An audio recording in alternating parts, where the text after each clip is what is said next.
Good afternoon, Mai Anh. My name is Ursh. How are you? I'm fine, thanks. How are you? I'm great, thank you.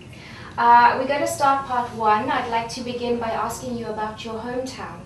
Can you please describe it to me? My hometown is Hanoi. It's a very beautiful and ancient city.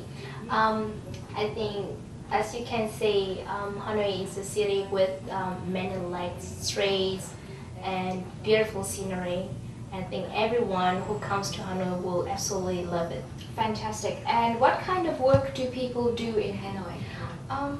It's a difficult question because I'm still young, so I don't really know what typical jobs Hanoian usually do. But I think most of them tend to do some professional work. For example, doctors, teachers, because in the urban area we don't have land for irrigation or something, so we cannot be farmers or growers or some jobs like that. Perfect, thank you. And how do they spend their leisure time, their free time? It depends on each individual. Some people, after a hard working day, they just want to stay at home, enjoy music and go straight to sleep. Some youngsters, they may want to hang out with friends or go to club or go to coffee shop. I think it really depends because it's also depends on whether you are an outgoing or sociable person or not. Okay, fantastic, that's great. I'm going to carry on and talk about colors. Can you tell me your favorite color? It should be pink. In the past, when I was a little child, I was obsessed with Hello Kitty, so everything she wore was in pink.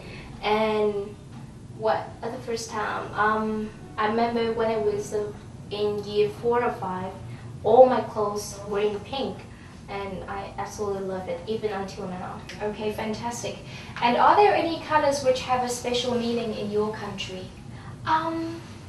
For the special meaning, so maybe yellow. So usually in the past, only the kings and the queens were allowed to wear golden clothes.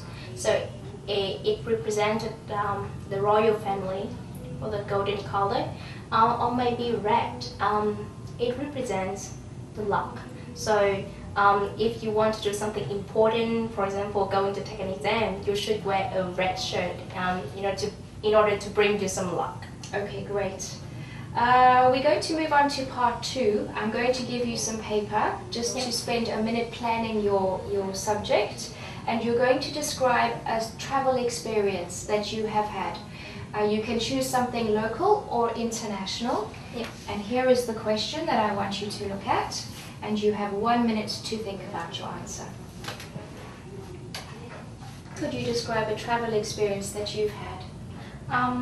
I think one of the most memorable traveling experience that I have got should be my trip to Melbourne last year.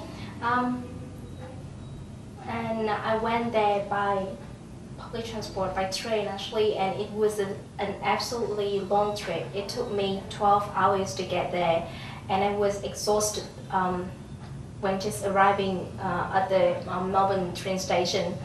And I used to be there to study high school for 1 year, so I just went there to see my old friends, teachers, and also visited my old schools. So it's just some kind of it was just some kind of reunion or something like that. And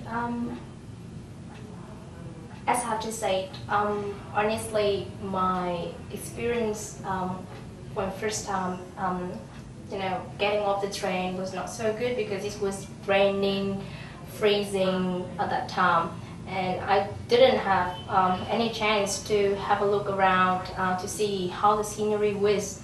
But spending a few days there actually gave me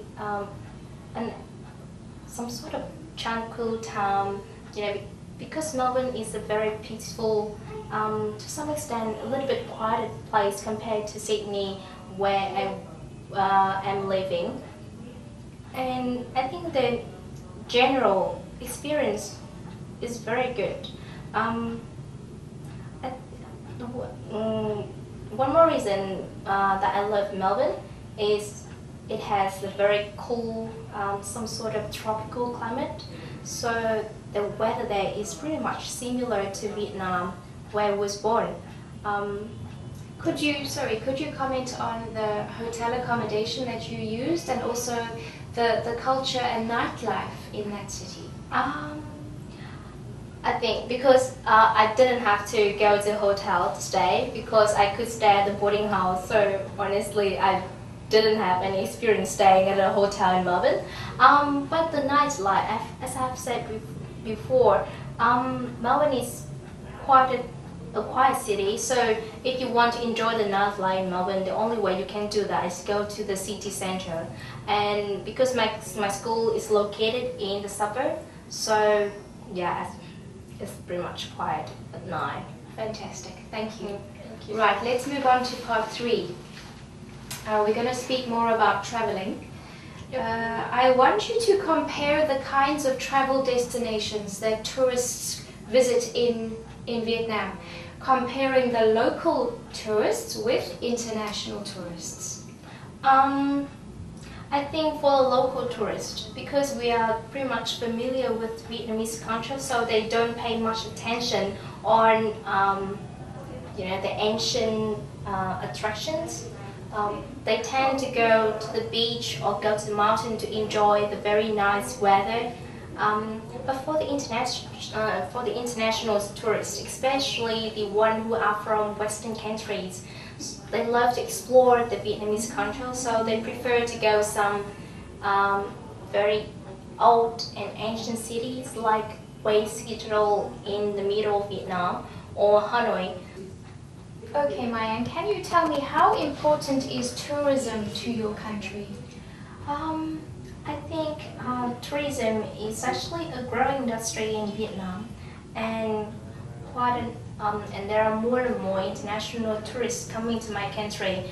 It not only boosts our economy, in terms of bringing more foreign currency, but also help broadcast Vietnamese images around the world. So I think it actually has some positive impacts. However, it also triggers some problems. For example, the pollution, especially in some tourist attractions. It's quite a major problem now, actually. Okay, could you give me an example of that? For example, if you go to some beaches like Halong Bay, sometimes you may see some rubbish on the beach.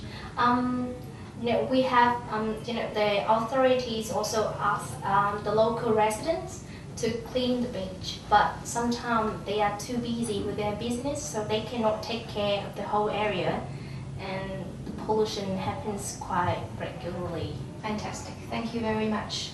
Lastly, I would like you to speculate on how important you think the tourism industry will be for Vietnam in the future, maybe in 10 or 20 years' time. Honestly, I have never thought about that because I'm not an economist or an urban developer or something. But I think in 10 or 20 years, tourism will play an essential role in Vietnamese economy, because it actually does not take much effort in order to build a good tourism industry, and it's going to develop very well in my country, because there are more and more tourist companies open in Vietnam, and they are offering many